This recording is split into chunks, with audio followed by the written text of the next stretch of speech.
Good evening again. These were very moving moments and very important historical speeches, I think, that we all have to digest.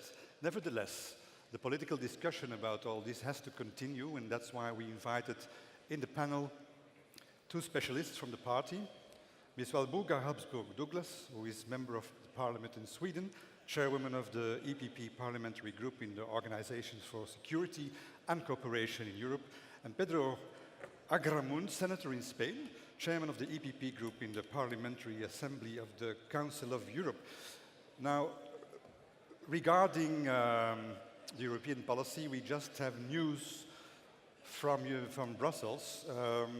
The wires tell us that the Council has decided to suspend all talks on visa with Russia, and that they asked the Russians to start peace talks with Kiev in a limited time frame, and if that doesn't happen, then economical sanctions, including asset freezes, will be decided upon.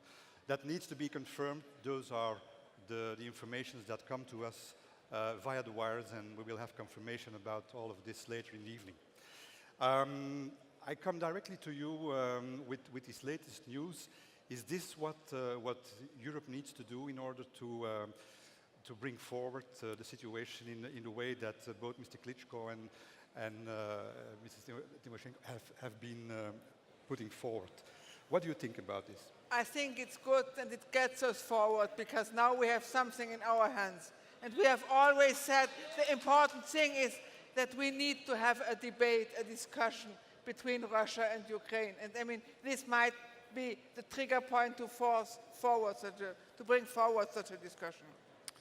Your reaction, Mr. Agramunt? Yo estoy absolutamente de acuerdo. Ha sido un gran privilegio poder escuchar directamente a los protagonistas de lo que está sucediendo hoy en Ucrania, al señor Klitschko y especialmente a nuestra amiga Yulia Tymoshenko. Ha sido un privilegio y yo creo que ahora sabemos mucho más de lo que allí está pasando. Ms. Habsburg-Douglas, I saw your reaction during the speeches. You were very emotional about all this. This is getting to the heart, isn't it?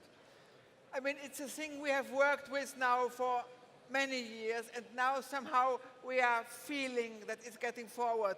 Perhaps not precisely like we wanted it, because we see with the invasion into the Crimea and so on and so forth, we see that the European Union now really has to react. Now it's the European Union that is asked to react. Now let's go into the heart of the matter. Clearly, one is very prudent about economical sanctions. At the end of the day, that's the only real trump card that the EU has. The question is, of course, will we want to take eventually an economical hit because repercussions from the Russian side are to be expected? What should we think about that? No, bueno, lo primero que me gustaría aclarar es que yo creo, y después de haber escuchado hoy todavía más, que los ucranianos no están eligiendo entre Europa o Rusia. Yo creo que lo que quieren es una vida normal, disfrutar de las mismas libertades que tiene cada occidental, opinar, viajar, reunirse. Y entre esos anhelos está el no tener gobiernos corruptos. Ucrania es el país número 144 de acuerdo con Transparencia Internacional, 144. Por tanto, lo que no quieren es que haya arrestos arbitrarios, que no haya torturas, que no maten a sus ciudadanos. Por tanto, el pueblo ucraniano, yo creo, que merece la oportunidad, y está haciéndolo, de decidir su futuro. Thank you.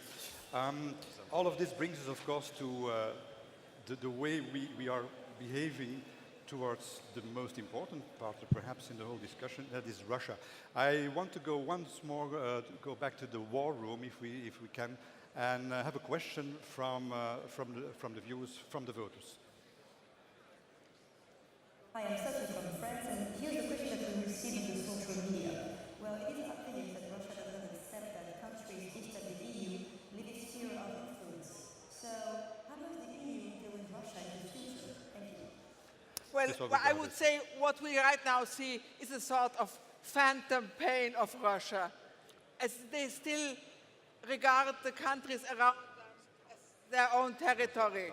And we must make clear to them that these countries have a free will to choose how their futures look like. Sí. Yo creo que estamos en un momento muy crítico de la historia del mundo. En un momento muy crítico en la historia del mundo y la credibilidad de las alianzas que han conservado hasta ahora el orden internacional están en juego si se permite que las acciones ilegales de Rusia queden impunes. Abriremos paso al comienzo de una era oscura y peligrosa en los asuntos mundiales.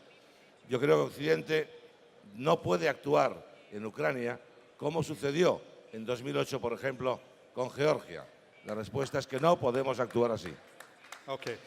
I think the message is very clear from the EPP, and I thank you both for your reactions on those two important speeches that we've been listening to. Thank you very much. Thank you. Thank you so much.